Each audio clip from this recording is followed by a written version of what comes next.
Hello to you all. This is an introduction of African economy. The continent of Africa is blessed and full of natural resources, as from the north to the south and the east to the west. For mineral resources in one hand, there are diamonds, gold, iron ore, bauxite, aluminium, uranium, phosphate, and many others. On the other hand, there are varieties of agricultural produce and fertile soil.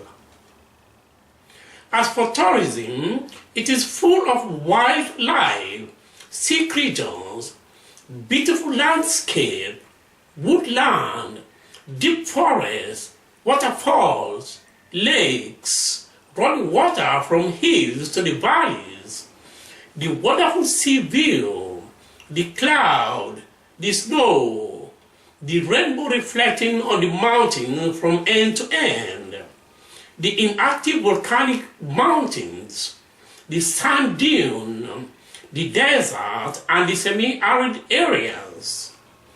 You may find all these natural resources in the continent of one race Africa. But yet, the Africans are dying of hunger, drought, malnutrition, immigrating to other continents for survival. If the question is to be answered, who are responsible for the impoverishment of African economy? Let us look into the economy of each one of the countries in Africa. Then you may give your opinion if wish. The world is part of Africa, and Africa is part of the world we live in. Do not destroy the wonders and beauties of our only beloved earth. Thank you so much.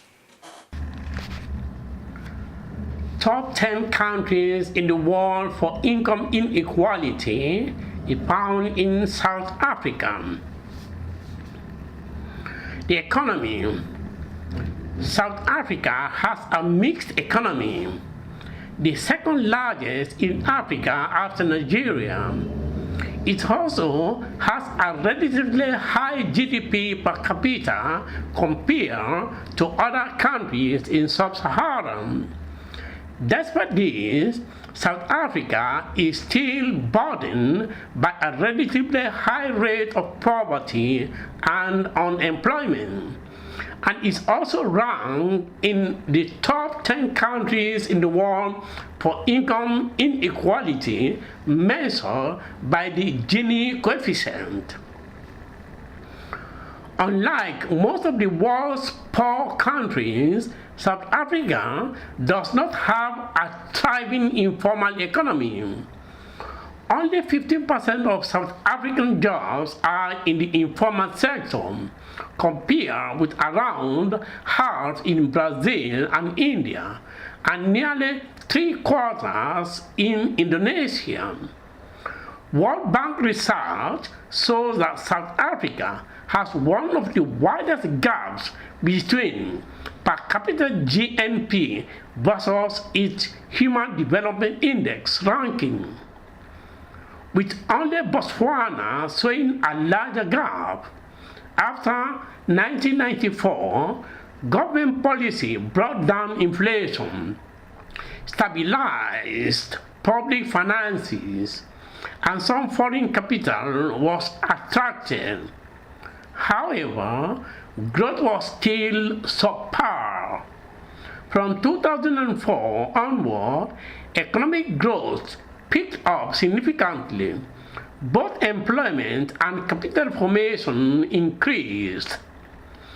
The South African agricultural industry contributes around 10% of formal employment, relatively low compared to other parts of Africa, as well as providing work for casual laborers and contributing around 3% of GDP for the nation.